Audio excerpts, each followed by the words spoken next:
Perkenalkan, nama saya Wasil. Saya mengajar di Madrasah Sanawiyah 1 Putri Anogoya, Gulu-Gulu, Sumeneb, Madura. Sekaligus mahasiswa PPJ dalam jabatan tahun 2025, bidang studi fikih di LPTK Universitas Islam Negeri Madura, dengan nomor peserta 1780050174035. Saya akan melaksanakan uji kinerja di Madrasah Sanawiyah 1 Putri Anogoya, Gulu-Gulu, Sumeneb. Berikut adalah video pembelajaran saya.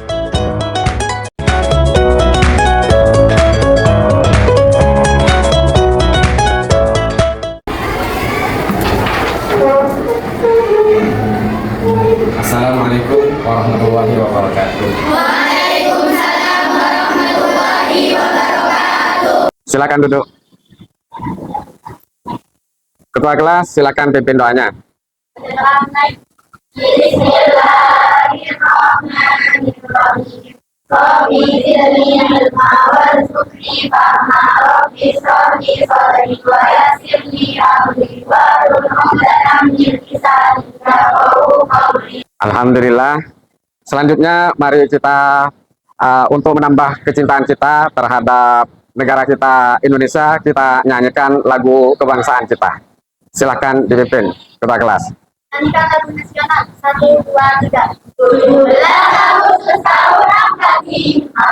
Itulah hari kemerdekaan kita. Meriah sekali. Berarti kondisi kita kali ini bahagia semuanya ya? Iya.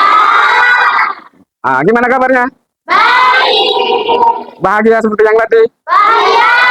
Kemudian sebelum saya ngabsen, saya mau tanya kepada kalian. Siapa kita?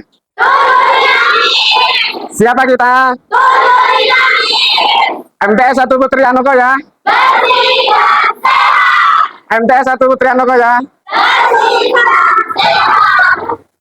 Saya absen dulu ya. Ya. Ainur Rofiqo Aulia, Alifa Citra Maulida, Amalia Musyarofa, Amaliatur Rofiqo, Aminatul Zahra, Atania Rizka. Baik anak-anak, semuanya alhamdulillah sehat ya. Selanjutnya Bapak ingin bertanya dulu tentang pelajaran kita yang sudah kita lakukan sebelumnya tentang sholat jamaah. Kalian sudah paham semua apa belum? Coba saya tanya, apa sih sholat jamaah itu? Coba ngacung satu orang. Ayo, siapa? Oh ya, silakan.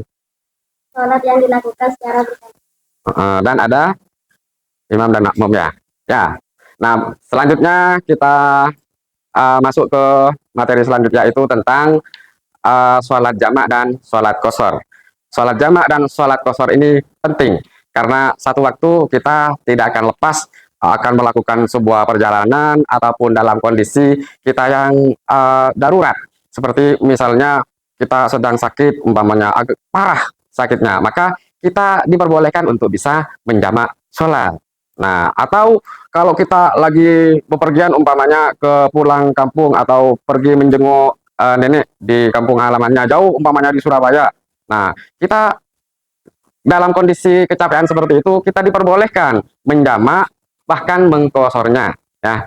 Mengqashar yang 4 rakaat bisa menjadi 2 rakaat. Kira-kira di antara kalian itu apa ada yang sudah pernah mendengar atau pernah tahu dari orang lain tentang menjamak dan mengqashar sholat? Tahu ya? Iya. Coba saya cek ya. Silakan yang tahu apa yang dimaksud dengan menjamak sholat. Menjamak adalah menggunakan dalam salah satu sholat tersebut. Oh iya, bagus. Nah, nanti untuk lebih jelasnya dan lebih rincinya, saya akan jelaskan di penyampaian materi saya tentang jamak dan qashar. Namun sebelum kita masuk kepada materi lebih lanjut dan lebih mendalam, saya akan menyampaikan dulu dari tujuan pembelajaran. Tujuan pembelajaran kali ini yang pertama itu, nah, disimak baik-baik. Setelah mengikuti kegiatan ini, peserta didik mampu satu, menjelaskan pengertian salat jamak dan sholat qashar.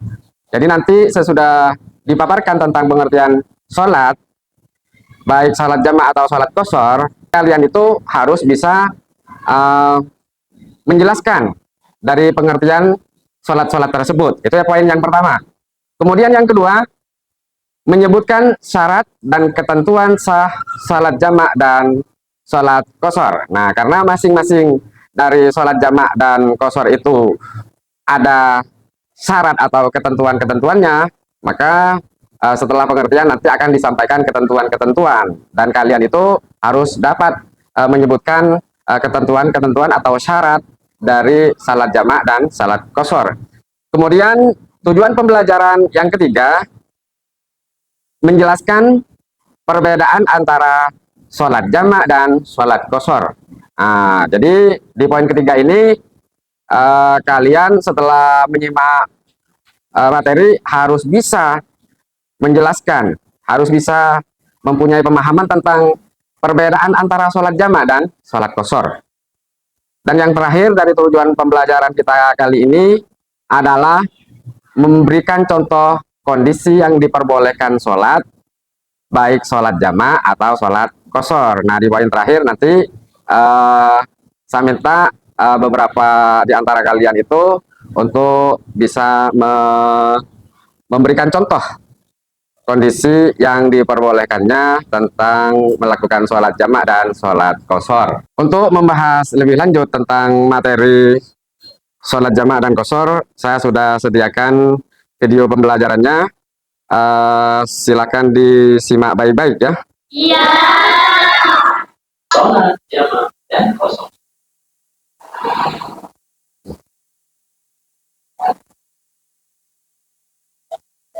Bismillahirrahmanirrahim. Assalamualaikum warahmatullahi wabarakatuh. Hai adik-adik, bagaimana kabarnya? Semoga semuanya dalam keadaan sehat dan tetap semangat belajar ya. Dalam kesempatan kali ini, kita akan belajar tentang sholat jamak dan qashar. Apa pengertiannya? Bagaimana hukumnya? Apa saja macam-macam dan syarat-syaratnya? Lalu bagaimana praktek pelaksanaannya? Yuk kita simak penjelasannya.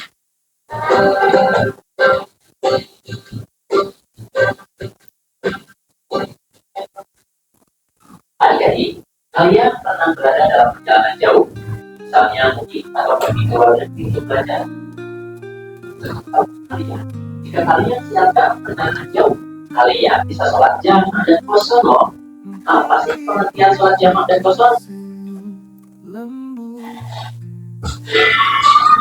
Pengertian sholat jamak dan qashar. Sholat jamak artinya adalah sholat fardu yang dikumpulkan atau digabungkan. Maksudnya adalah menggabungkan dua sholat fardu dan mengerjakannya dalam satu waktu saja. Sholat fardu yang boleh dijamak atau digabungkan hanyalah sholat zuhur dengan asar, lalu sholat maghrib dengan isya. Itu berarti sholat asar tidak boleh dijamak dengan sholat maghrib, apalagi sholat subuh tidak boleh dijamak dengan sholat apapun. Sedangkan sholat qashar adalah sholat fardu yang diringkas dari 4 rakaat menjadi 2 rakaat. Itu berarti sholat fardu yang boleh diqashar adalah sholat zuhur, asar, dan isya. Sedangkan sholat maghrib dan subuh tidak boleh diqashar atau diringkas. Dari Anas radhiyallahu anhu, ia berkata, apabila Nabi Muhammad SAW hendak menjamak antara dua sholat ketika dalam perjalanan, beliau mengakhirkan sholat zuhur hingga awal waktu. Kemudian beliau menjamak antara kedua. Hadis riwayat Muslim. Hari ini menjelaskan bahwa hukum sholat jamak adalah boleh bagi orang yang berada pada posisi darurat bagi dalam perjalanan jauh. Bismillahirrahmanirrahim.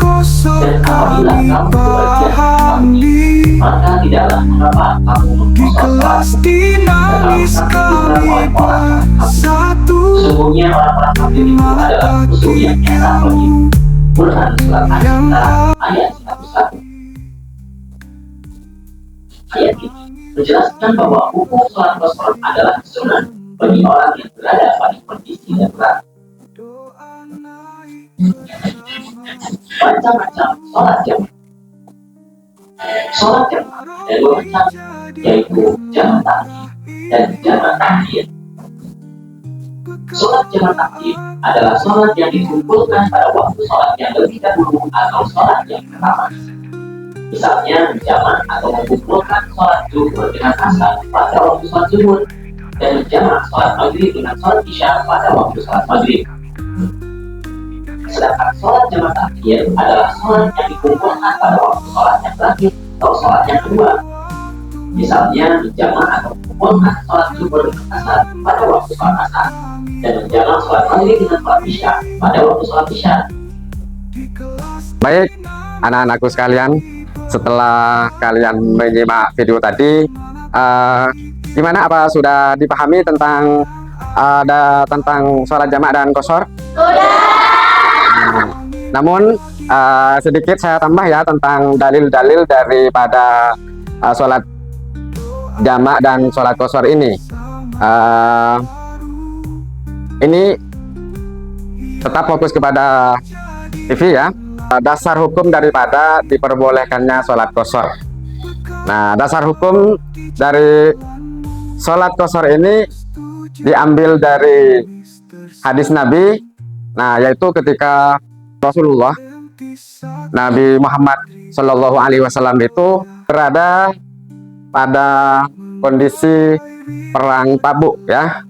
Nah, dimana ketika Rasulullah itu dan para sahabat itu melakukan peperangan itu, mereka kan mengalami yang namanya perjuangan atau kecapean yang benar-benar begitu, karena mereka selama melakukan peperangan itu mereka akan terkuras, baik energi dan tenaganya itu terkuras. Makanya kemudian Allah itu memberikan semacam dispensasi kepada umat Islam. Nah, melalui kisahnya Nabi ini ketika ada peperangan Tabuk. Nah, ini dalilnya tentang dasar hukum sholat jamak.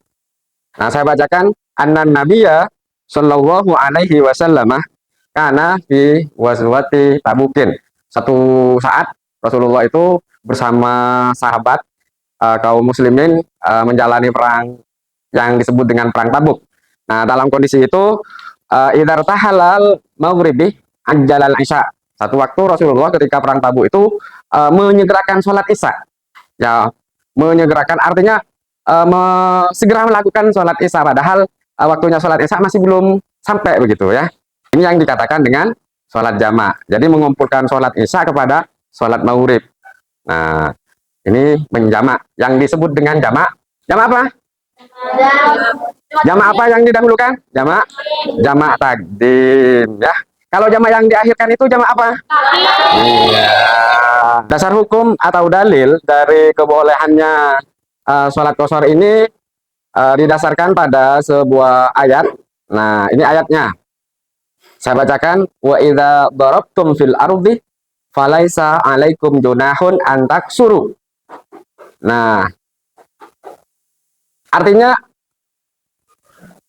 apabila kalian melakukan perjalanan atau bepergian di muka bumi, falaisa 'alaikum junahun ya. Maka boleh, tidak dosa untuk mengqasar rokaat-rokaat sholat dari yang 4 rokaat diqasar atau diringkas menjadi 2 ya, itu namanya mengqasar. Nah, atau apa istilahnya mengqasar itu ya, mengurangi dari yang 2 rokaat, dari yang 4 rokaat menjadi 2 rokaat. Itu merupakan dispensasi dari Allah Subhanahu wa Ta'ala kepada hambanya yang mukmin. Ya, falaisa junahun 'alaikum an taksuru minas shalah. Maka tidak berdosa kita mengqasar atau menyederhanakan atau meringkas sholat yang asalnya 4 rakaat itu menjadi 2 rakaat. Sudah saya sampaikan tentang dalil-dalil atau dasar hukum kebolehan tentang jamak dan qasar sholat. berarti sudah selesai pemaparan-pemaparan tentang eh, jamak dan mengqashar salat, baik dari segi dalil hukum, kemudian pengertian, kemudian apa lagi? Tujuan, kemudian apa lagi? Ya, fungsi dari sholat jamak. Atau barangkali ada yang masih belum puas dengan ya deskripsi video atau penjelasan tadi, silakan. Yang mau tanya silakan ngajukan tangan. Oh ya, silakan. Berapa kilometer yang boleh melakukan sholat jamaah dari kantor? Kira-kira kalau dari sini sampai mana? Ada beberapa pendapat ya tentang jarak kebolehan kita untuk melakukan jamak dan qashar itu. Nah, pendapat yang paling minimal dari perjalanan yang dilakukan oleh seseorang itu sehingga bisa menjamak dan mengqashar salat itu adalah sekitar 80,640 km. Ya, kurang dari 81 km itu kita sudah boleh untuk melakukan jamak dan qashar salat. Ada pendapat lain selain yang berpendapat jarak perjalanan yang ditempuh itu harus 80,640 km itu, ada pendapat lain yang haruskan jarak tempuhnya itu harus mencapai 96 km. Bahkan dari pendapat mayoritas ini dari jumhur itu harus mencapai 119 km. Kira-kira jarak tempuh yang minimum untuk diperbolehkan melakukan jamak dan qashar itu sekitar dari Kabupaten Sumeneb itu, dari Gulu-Gulu umpamanya kita bepergian ke Bangkalan begitu ya. Jadi kalau kita bepergian melakukan perjalanan dari Gulu-Gulu ke Bangkalan itu, maka kita boleh untuk melakukan jamak dan qashar di dalam sholat. Nah, barangkali silakan pertanyaan yang lain. Silakan Safa ya. Oh, itu ya. Baik-baik. Fungsi dari menjamak dan mengqashar sholat itu adalah untuk memberikan kemudahan atau berupa dispensasi, kompensasi lah kepada kita umat Islam ini agar tidak merasa diberatkan oleh perintah-perintah agama begitu ya. Nah, kalau dalam kondisi darurat begitu, nah kita diperbolehkan menjamak, diperbolehkan mengqashar, agar kenapa Islam itu tidak dianggap agama yang memberatkan kepada kita. Ada dispensasi-dispensasi untuk, nah diantaranya jamak dan qashar di dalam sholat itu, nah untuk memberikan dispensasi kepada umat Islam agar tidak merasa dibebani dengan rokaat-rokaat sholat gitu, atau waktu-waktu sholat padahal kondisi kita sedang lagi darurat. Nah, anak-anakku sekalian, kalau memang sudah tidak ada yang butuh dipertanyakan lagi, tidak ada yang mau bertanya, saya akan berikan lembaran untuk kalian kerjakan ya, tentang soal-soal terkait dengan materi pelajaran yang sudah dideskripsikan lewat video dan penjelasan-penjelasan dari saya. Nah, silakan, ini dibentuk kelompok ya, dibentuk kelompok utara itu kelompok 1, kelompok 2, kelompok 3, dan kelompok 4. Silakan kalian semua ngumpul dulu dengan kelompok-kelompoknya menjadi satu komunitas ya. Bisa silakan ambil tempat yang baik, yang enak. Nah, kan cuma untuk mengerjakan tugas ini, atau bisa dibawa di belakang. Nah, ini ya. Nah, silakan ini. Silakan. Ya, kumpul sama teman-temannya. Silakan. Silakan. Kelompok 4 ya, kelompok 4 ya. Ya, kelompok 1, kelompok 2, kelompok 3, kelompok 4. Nah, silakan, kan sudah di situ ada beberapa pertanyaan ya. Silakan kalian jawab pertanyaan-pertanyaan tersebut sesuai yang sudah dideskripsikan, baik dari video tadi atau dari penjelasan-penjelasan yang sudah saya sampaikan. Silakan dikerjakan ya.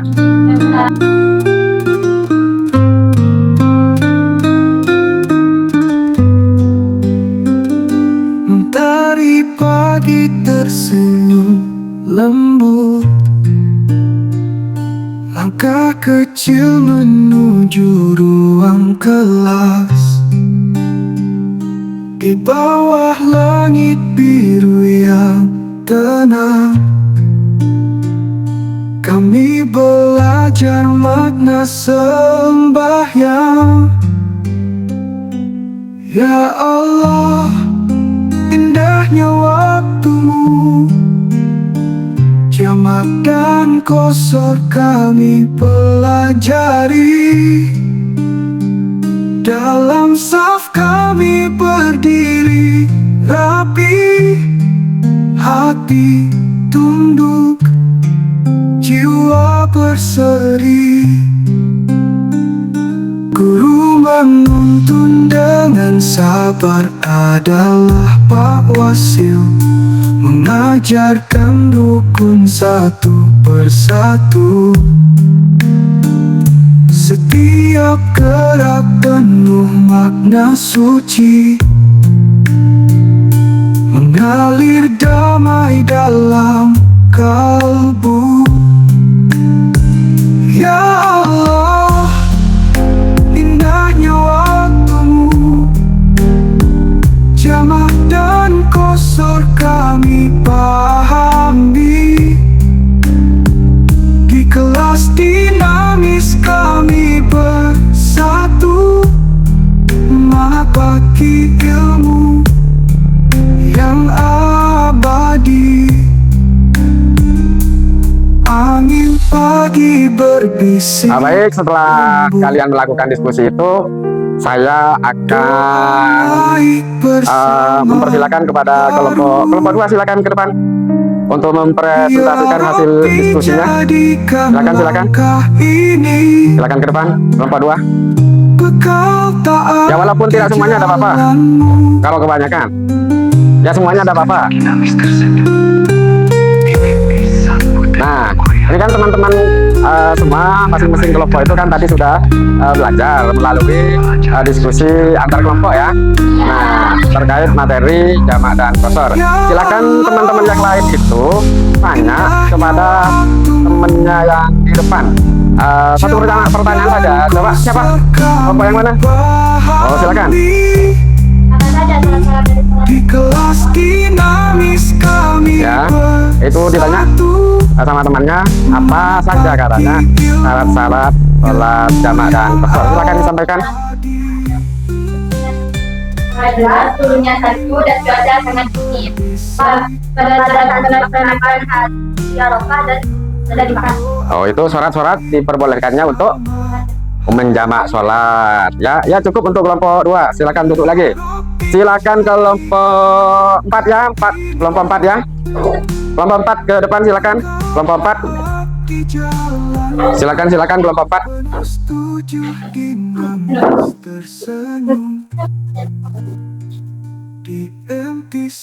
Silakan di sini. Baik, sudah kan tadi ya pembahasan sama teman-teman tadi ya. Kelompok 4. Kelompok 3 sekarang memberikan pertanyaan kepada kelompok 4 atas hasil evaluasinya bersama teman-teman terhadap materi. Silakan bertanya barangkali tentang apa saja. Coba silakan dipertanyakan kepada temannya. Kelompok 4. Apa nilai niat jamak takbir? Oh, ini temannya mempertanyakan. Coba kelompok 4 itu melafadzkan niat dari jamak takdim. Usolli fardhu fi arba raka'atin majmu'an ila fi jamak takdim. Oh ya. Terima kasih, silakan duduk kembali. Setelah kita melakukan diskusi yang kemudian dipresentasikan oleh kelompok-kelompoknya, boleh kita kasih semangat dengan tepuk tangan yang gemuruh.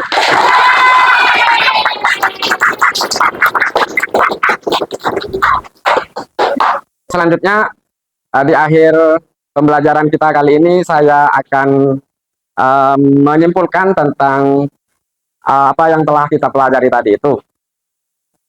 Yang pertama, kesimpulan umum dari sholat jamak dan qashar. Sholat jamak dan qashar adalah bentuk, itu yang seperti saya sampaikan tadi, adalah bentuk keringanan atau rukhsah yang diberikan di dalam Islam kepada orang-orang yang dalam kondisi tertentu. Ya, ini yang pertama. Nah, kemudian yang kedua, salat jamak tidak dapat secara otomatis dikosor begitu ya. Salat yang dijamak itu tidak secara otomatis dapat dikosor. Nah, jamak itu bisa dilakukan karena adanya udzur. Artinya, ya, kan ada perbedaan antara jamak dan kosor itu tadi ya. Nah, kalau menjamak itu seseorang yang melakukan jamak belum tentu bisa melakukan kosor.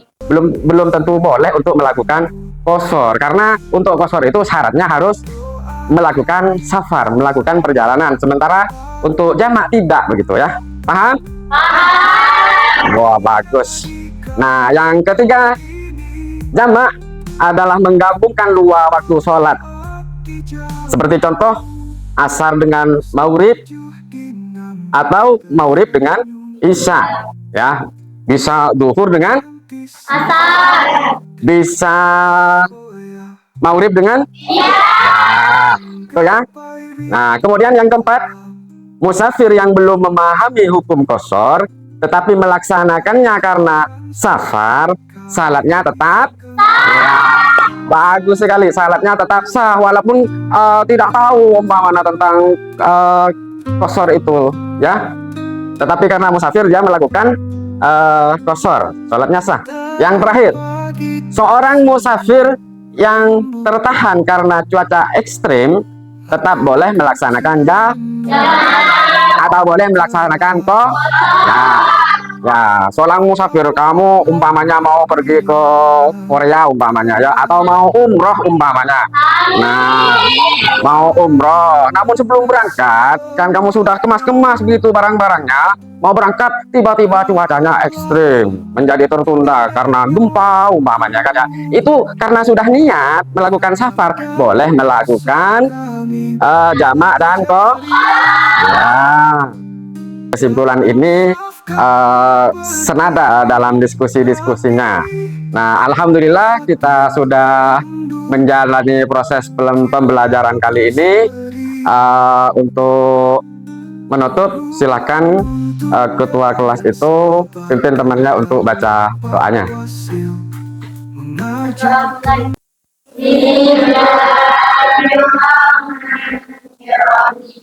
Allahumma ya Rabbal alamin wa arinal katiba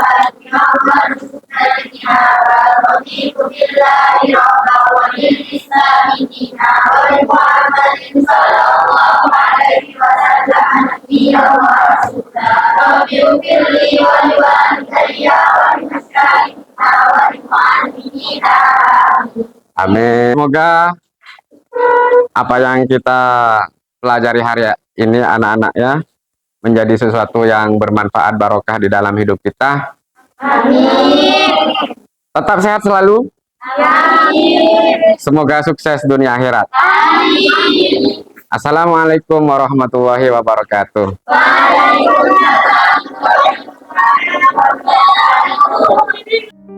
Ya Rabbi, jadikan langkah ini bekal taat di jalanmu.